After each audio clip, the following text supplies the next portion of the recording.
A busy hotel. Guests come and go, meetings held, reunions celebrated, banquets hosted.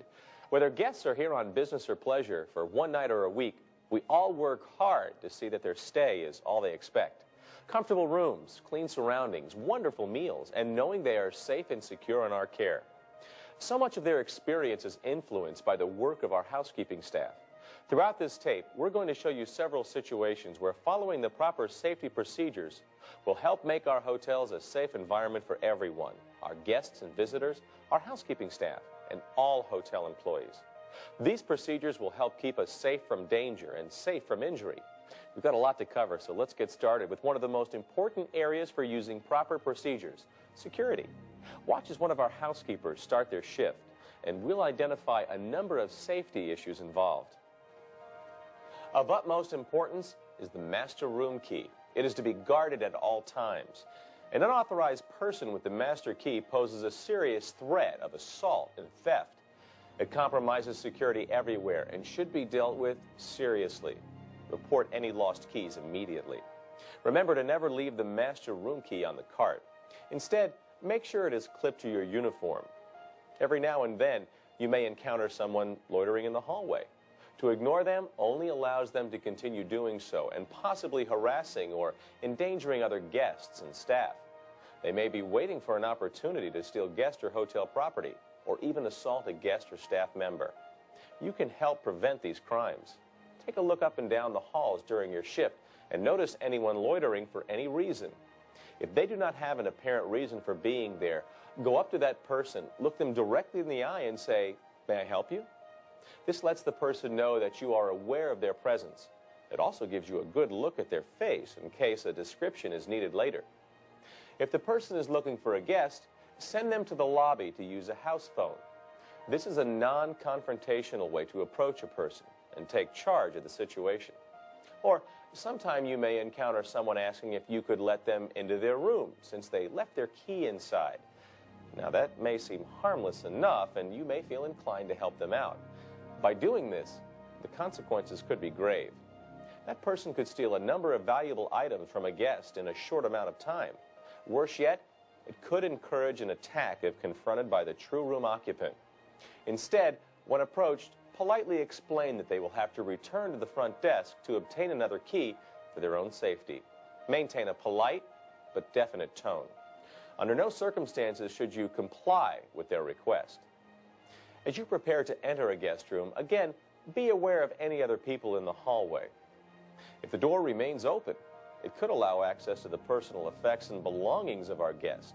One quick reach into the room, and items could be gone before you even knew someone was there.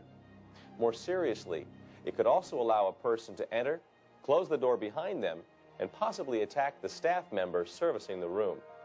The cart should be placed in front of the door. If the guest is not present, close the door immediately.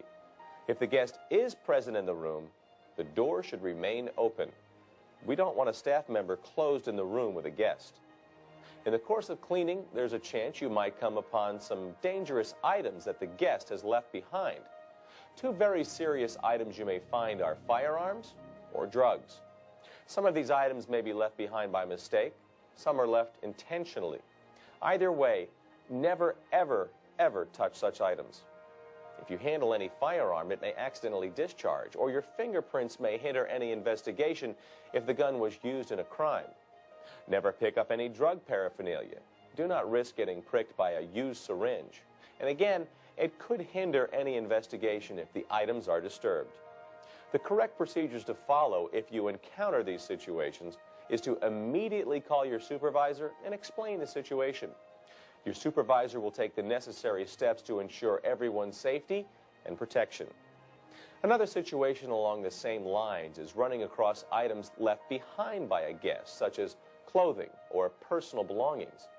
Although this presents a less potentially dangerous situation, correct procedures must once again be followed. If these procedures are not followed, consequences could include guests becoming irate if they come back to the room looking for the item and making accusations of theft. Any employee caught stealing items will face arrest. Don't let yourself get into this position. Follow the procedures in place for lost and found items for your protection. Any such items found on the hotel premises must be turned over for safekeeping to your supervisor or security manager by 5 p.m. the same day.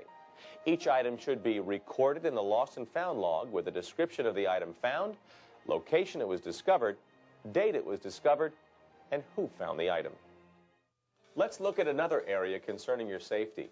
You know, comedic actors have long perfected the slip, trip, and fall routine to the delight of audiences. But in real life, it's one of the leading causes of injury to guests and employees in the hotel industry. Special care must be taken to ensure your safety and the safety of our guests. An example would be when you're cleaning a bathroom. Be aware of any standing water on the floor. Many times it's hard to see and can be extremely slippery, often resulting in a nasty fall. As you enter the bathroom, always check the floor beforehand, and if you find water, use towels to wipe it up immediately. The bathtub is another cause of numerous injuries when precautions are not taken. Never stand on the edge of a tub when cleaning. If you can't reach the back wall, place a towel on the bottom of the tub and step in to get closer. Remember, always clean up liquids on the floor wherever you find them. Use wet floor signs to notify the guest of the hazard when appropriate. These common sense rules will eliminate the chances of injury to you and our guest. Another common cause of injury is improper lifting or the moving of heavy objects. If you attempt to turn a mattress or move a piece of furniture by yourself, you could easily strain your back or other muscles. Never attempt to do it by yourself. Always have a second person there to help.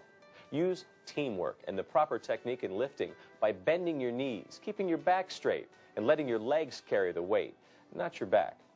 We deal with people day in and day out. That's the nature of our business. In doing so, you may come in contact with guest body fluids, which create a blood-borne pathogen exposure. These are microorganisms found in human blood and other body fluids that can transmit disease, such as HIV or hepatitis. Universal precautions have been set up by OSHA to help reduce your exposure to disease. It is a precaution set up to treat all human blood and body fluids as infectious. Following the proper safety rules and procedures is crucial in dealing with this type of contaminant. Let's go through the room with our housekeeper to show the dangers involved and the proper precautions that you need to take. If you enter a room without being aware of the possible dangers, you may come into contact with infectious materials, disease, bodily fluids, or sharp objects. You don't know what a guest may have left behind, so be smart and think before acting when going about your duties. As you enter a room, take a look around for any objects that might be on the floor. Look for anything that might be soiled as you approach the bed. Notice the condition of the linens and look for any body fluids. Never run your hands over the bedding without checking for sharp objects such as hypodermic needles or razor blades that could puncture or cut. Most commonly found are hypodermic needles. If contaminants are found, call your supervisor immediately for proper disposal. When emptying waste baskets, you may be tempted to push down on the contents or pick the trash out of the basket. If you do that, you could inadvertently be touching contaminated material or seriously injuring yourself on any sharp objects. Instead, pick up the entire basket to empty. As you're straightening the couch and seat cushions, you never know what you might find if you run your hands between the cushions. Always pick up each cushion and look for any potentially harmful items. There might be times you find a needle or syringe. Do not attempt to pick it up or handle it.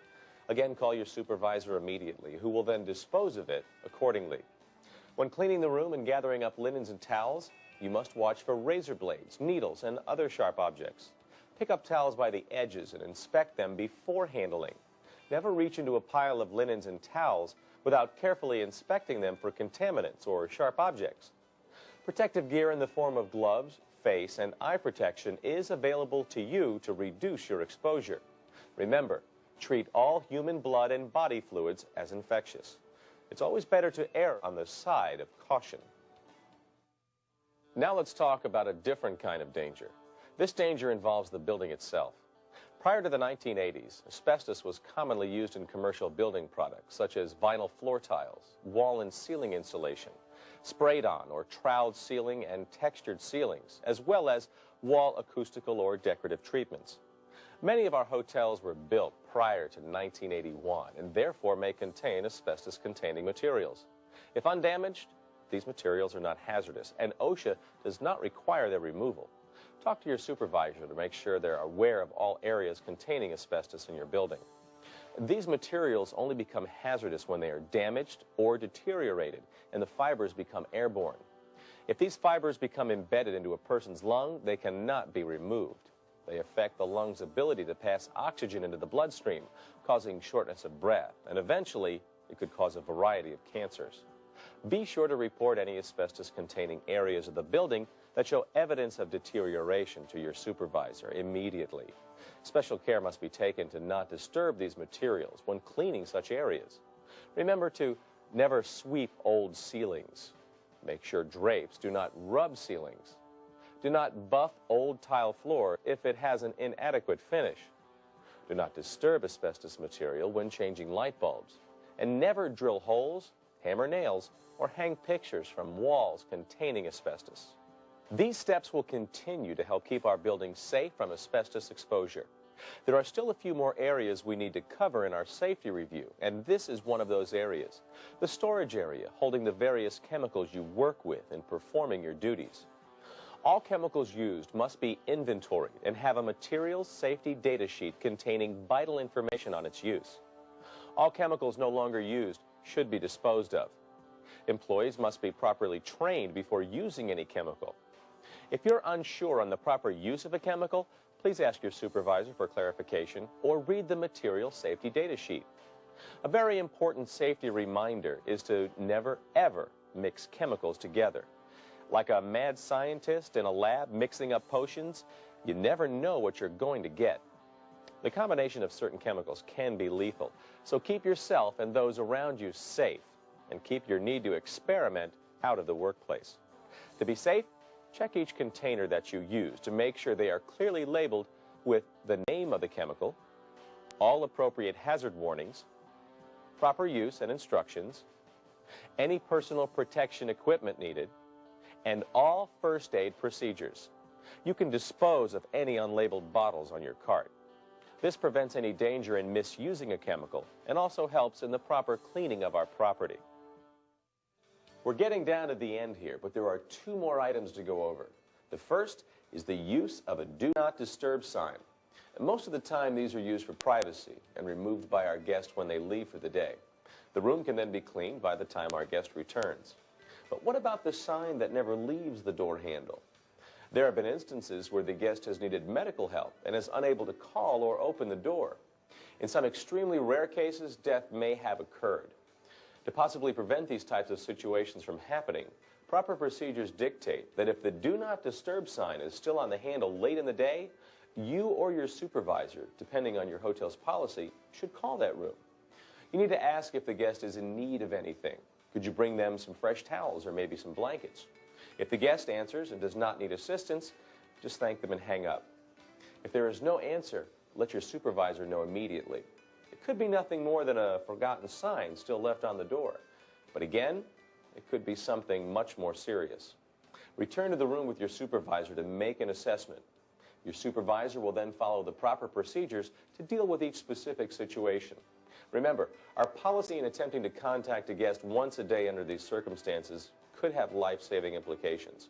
These scenarios are very rare, as you might imagine, but you do need to be aware of them. Last on the list, we need to discuss safety procedures during a fire. If panic sets in by either our guests or employees, the situation could quickly become catastrophic. We've all seen headlines over the years, and they never cease to send a chill down your spine. People trapped in a high-rise building burning out of control. If everyone acts and reacts quickly, this can be avoided. So let's go over the steps you need to perform in case of a fire. If you come upon a fire, remain calm, but act quickly. If it is in a guest room, close the door and sound the alarm.